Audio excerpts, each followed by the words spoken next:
Hey everyone, so we're going to begin my set review series with Echoes of Hokken today, and we're going to begin with the air element, so let's just jump right into it. So our first card today is Crushing Elemental. Now this is an elemental subtype. We've had a couple of these already in the game, but it's becoming more common with set 4 because elementals and beasts kind of coexist for green. They have some synergies together. So you're going to see a couple of these whenever we're reviewing these cards today. So the first one's Crushing Elemental. It's a 3-cost unit with 1500 power. It is that elemental subtype. And it says sacrifice this card, destroy target augment, and if you do, place a plus 500 counter on each beast unit you control. So not a bad card. 3 cost for 1500 is weak for a 3 cost, but it does have multiple utility. So you can attack with it. You can then also sacrifice it within that turn. It's not an exhaust ability, which is nice. Being able to destroy a augment is kind of important in set 4 because there are a lot of really strong augments in set 4. So you have that, and then on top of that, you place a plus 500 counter on each beast unit you control, not just one of them. So it's not a bad card. I don't know how often it'll be played, but I will say there's not a whole lot of elemental cards that are very good, so it might find its way into some of those beast elemental green decks. So our next common is Zonamian Barrier, and that first word's tough to say. Zonamian Barrier. It's a 1-cost spell with instacast, and it says prevent all damage that would be dealt by your opponent's spells this turn. So not a bad card. It's niche. 1-cost instacast gives it some merit. But right now, I think just a lot of things are based around units, spells. You're not playing a real heavy spell deck nowadays, at least from what I've seen. I've been so out of it, but I'm really interested to see what happens with drafting. But just on the surface, this doesn't seem like something that would really find its way into the format or the meta right now. So next card is Zonamian Moss Lurker. It's a 4-cost unit with 3000 power, and it's an elemental as well, but it's just a basic unit. So as you're going to see in the next couple videos, the light element really bases itself around basic units, so there might be some synergy between light and green, but, not much to say about this guy. He's just a big beefy unit, with 3000 power for a 4-cost. But if you're going beast elemental green, this guy's probably not going to find his way in your deck. Our next common is Zonamian Dryad. It's a 1-cost unit with 500 power. It is an elemental subtype, and it has an exhaust ability that reads, if you control a beast unit, recover 1 of your shards. Now, this is a great elemental pick, I think. It's low cost. It has a pretty solid effect. The 500 power is something that is probably going to become an issue because it's very easy to kill, but I think that's warranted for how good that effect is. Air really revolves around needing a lot of open shards to do things on your opponent's turn, whether it's bouncing, using Iton's ability, if you choose the Iton champion, route, because there are new champions in the set too. But this plays perfectly into that. It also helps that new Argent that I reviewed a little earlier, maybe like 2 weeks ago, bouncing things back to your hand by paying 1. So it pairs very nicely with that kind of strategy. So it's a very good card. I think this is a very solid common for the air element, especially with that elemental beast synergy. Our next common is Narrow Escape. It's a 0-cost spell with instacast that reads return target attacking or blocking unit you control to its owner's hand. Very interesting card. 0 cost is really cool, as it can be something that is definitely a bit of surprise to your opponent, especially when you're tapped out. They're thinking that they have open plays to maybe take out a key unit of yours that's tapped. Or if you're attacking, maybe they have a surprise, guardian block or, just an instacast spell to take out your unit. So, not bad.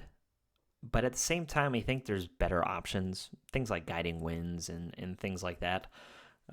But the 0-cost instacast also, still gives it merit, but it does have those requirements. You have to be attacking or blocking to actually activate this. So I think that holds it back a little bit, but definitely not terrible, not useless. Now we're going to take a look at Zonamian Rage. It's a 1-cost spell with instacast. and it reads, place a plus 500 counter on target attacking unit, and if you do, it gains Overrun this turn. So Overrun, new mechanic, pretty much like Trample in Magic. If you deal additional damage to a smaller unit with less power, 3,000 power unit that you control versus a 1,000 Guardian unit your opponent controls, you have 2,000 power left over. You can then reallocate the leftover damage to a tower. So, good mechanic. The plus 500 will stay, so that is permanent, but the overrun for that turn is just for that turn. It's definitely not a bad little spell, but it is contingent on you attacking. And the fact that overrun is only that turn, I don't think it's an option that is better than options that green already has. But I don't know. Who knows? Overrun itself is very, very good, so it might warrant playing just because of that fact. Next up, we got Zonamian Ambassador, which is a 2-cost unit with 1,000 power. It is the elemental subtype, and it has an arrive ability that says place a plus 500 counter on each beast unit you control. So this is pretty good. A decent arrive ability, plus 500 counter on all beast units you control. So it plays into the theme of air, where bouncing things back to your hand to reuse their effects are very nice. This could get out of control pretty quickly. So this is another one of the good elementals that you have options of using. This one and the 1 cost that we've already went over that recharges your shards. So very good addition to the elemental beast kind of synergies. Moving on, we got Zonamian Lookout, 2-cost unit with 1,500 power, and it's the beast subtype. And has an arrive ability that says look at the top 2 cards of your opponent's deck and put them back in any order. If you control an elemental, look at the top 3 instead and put them back in any order. So it's just information. It's not that great. It doesn't really do anything else. The beast subtype is nice, and also 1,500 power for a 2-cost is pretty good. But other than that, I don't know. I don't think it fits in. There's plenty of great beast subtype units in air. Not only in this set, but from previous sets, like Garga, just to mention one. But yeah, so not a bad card, but I don't think it's going to see any play. It doesn't do enough. Now we're looking at Xonamian Mending. It's a 2-cost spell with instacast, and it reads, remove all damage from units you control. For each unit that had damage removed this way, recover a shard. So interesting card here. Not bad. Being able to recover a shard is nice, but at the same time, I feel if you are having your units having some kind of damage on them, it's probably going to be enough to destroy them. There are some cards, obviously, in Fire that do minimal amounts of damage, and then you have other cards come in and destroy cards that have those minimal amounts of damage for very low cost. So this is a decent counter to that, but overall, I think it's a little too situational. I don't know if this would be played. Next, we got Zonama the Sacred Forest. It's a 4-cost augment, and it's a location subtype, so this is kind of a new subtype for augments. We've seen gears, and now we have location. And it says, this card costs 1 less to play if you control a beast or elemental unit, and if you control a beast and elemental unit, it costs 2 less to play instead. So it can actually go down to a cost of 2. And it says, at the end of your turn, recover any number of shards you control up to the number of different air units you control.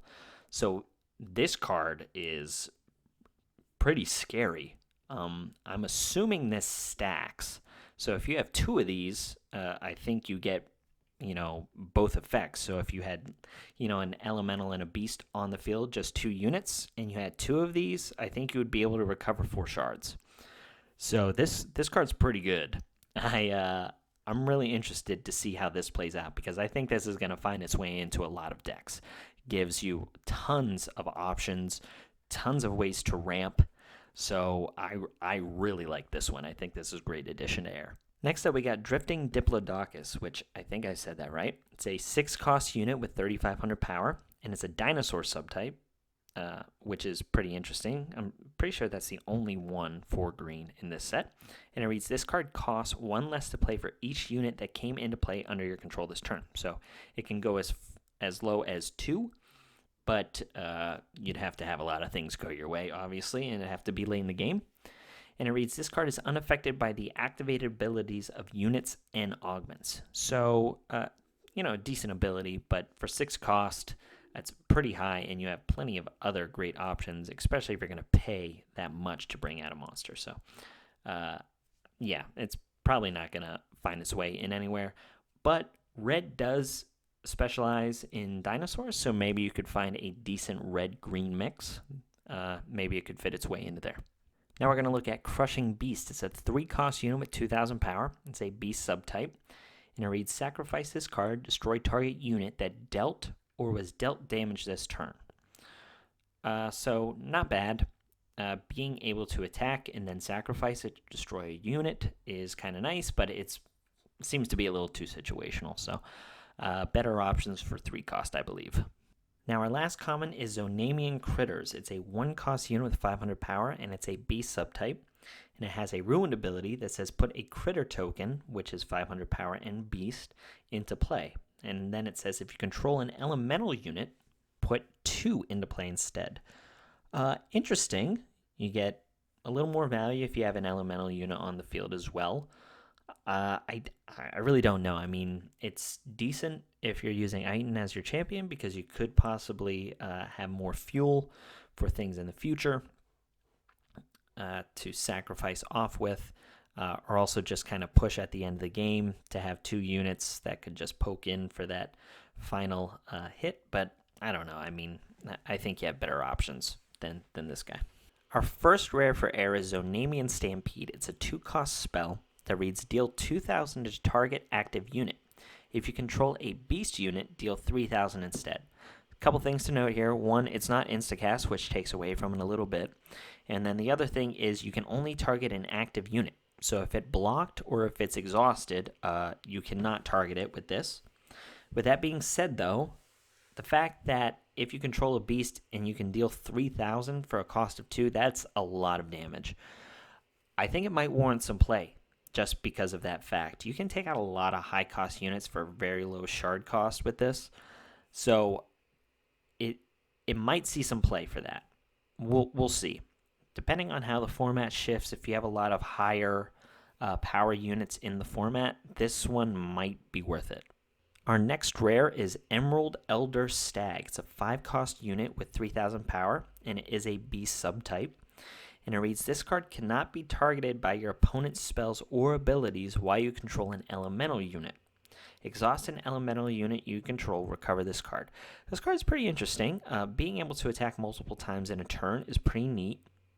Considering the 3,000 power, it's beefy enough to warrant doing that.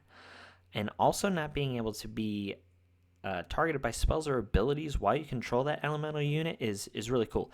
The fact that you don't really get a whole lot of benefit out of this card unless you have an elemental unit is something that could be its downfall. Might not warrant some play over other decent 5-cost beast units, aka Garga. But at the same time, I don't know. It's like if you have an elemental on the field, both those abilities are really good and could be devastating late game. Our last rare is Emerald Elder Trayant. It's a 5-cost unit with 2,500 power, and it has the elemental subtype.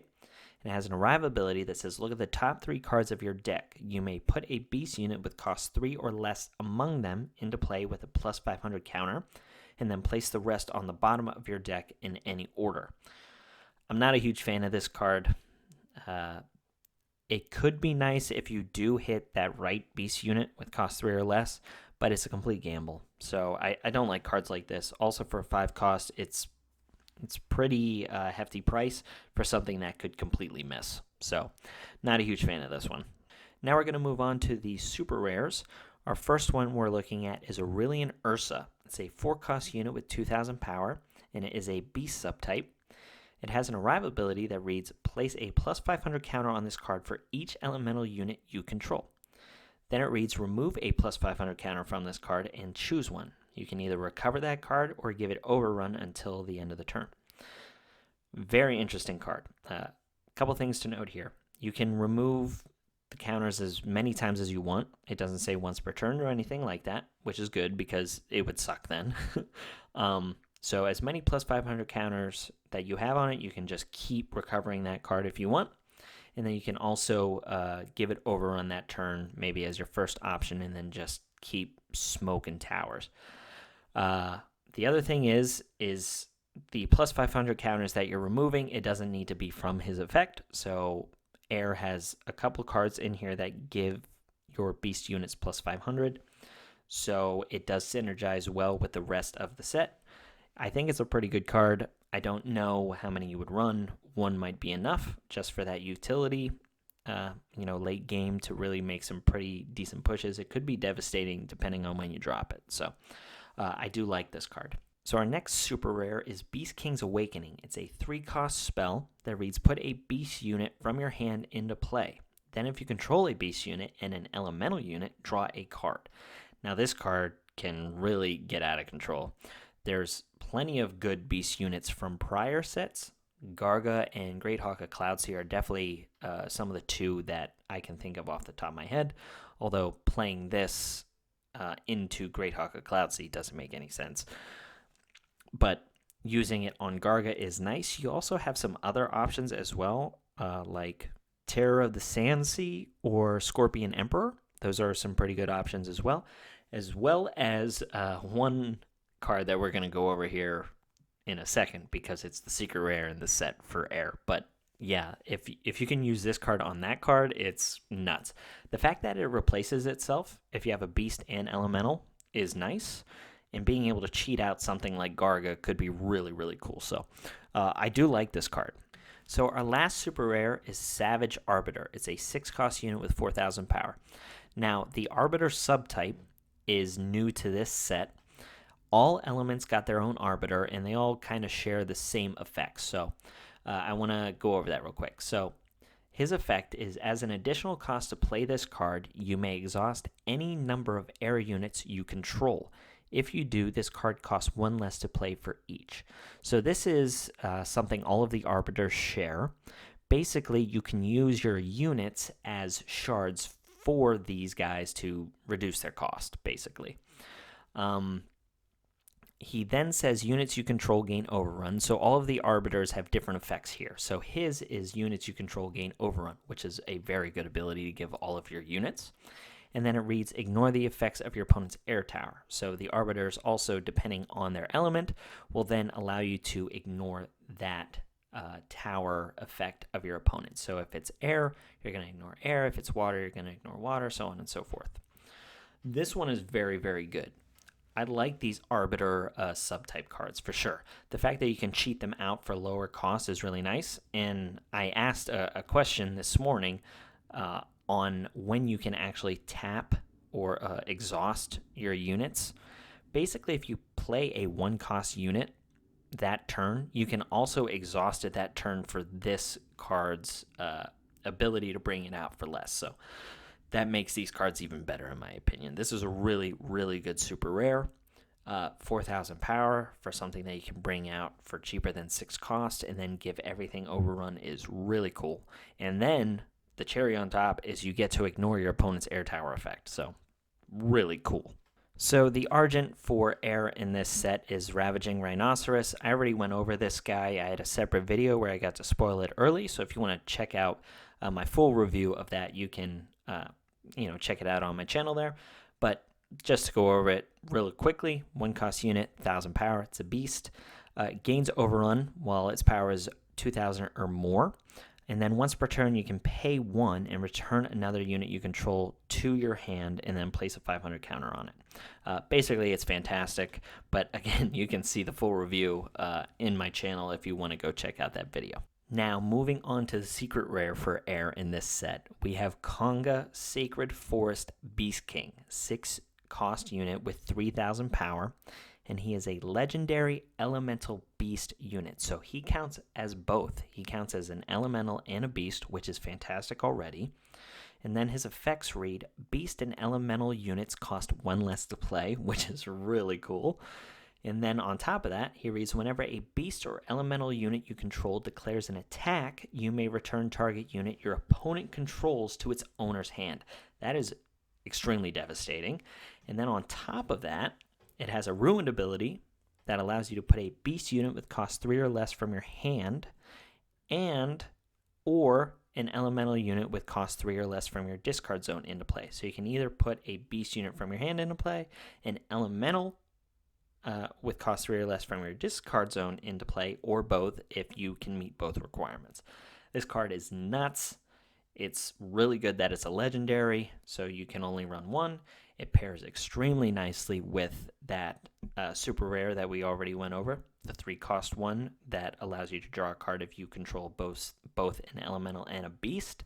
So if you use this card to bring it out with, you'll get to draw a card, and then you get this guy out for a cost of 3. So pretty crazy stuff. The fact that you can also search this with Vabriel's Final Gift is nuts as well. So Air definitely has that going for it. It's kind of one of those things, that people have done in the past where they just play 3 Vabriel's Final Gift, they play Sylphia, and, that's the core of their Air Splash. And this could also be a possibility with it as well if your other cards in your main element, like air, like light or fire, they revolve around elementals or beasts. This guy's going to have synergy there as well. So great card, fantastic for the air archetype. It's still not as good as Sylphia, in my opinion, even though Sylphia is an elemental, by the way. So it does kind of synergize with this card too, which is even crazier. But Sylphia, I think, is still a little better. But this card is a really darn close second. He is so good. And the last card we'll be going over today is the new Air Champion, which is Hadir, Boy of the Sacred Forest. He has an exhaust ability that reads, put a card from your hand under this card. If it was a beast unit, you may place a plus 500 counter on a target unit. And if it was an elemental unit, draw a card. So pretty cool ability there. Being able to generate plus 500 counters is very nice, as we saw with that one super rare that benefits from having multiple plus 500 counters on it. Also, if you put an elemental under it, you get to draw a card. So you kind of, recycle. You can go through your deck to try and get to your power cards a little quicker. And then it reads, put 2 cards from under this card into the discard zone, and then target unit you control gets plus 1,000 and gains overrun this turn. So a very nice second effect there as well. Putting things into the discard zone is okay. We have seen some cards that synergize from having things in the discard zone, just like the secret rare that we just looked at, being able to get that elemental back from the discard zone into play whenever it's destroyed. So very cool. These new champions that they came out with are really, really interesting. I do like them. I think they can compete with some of the really strong champions from the previous sets. So I guess we're going to see. I think this guy does merit some play. So really cool champion here. And a great way to close out this video, guys. So I hope you enjoyed it. I'm glad to be making this set review video for you today. I really enjoy doing these, so I hope you stay tuned for the other ones to come. That's all I got for you today, guys. Hope you have a great day. Peace.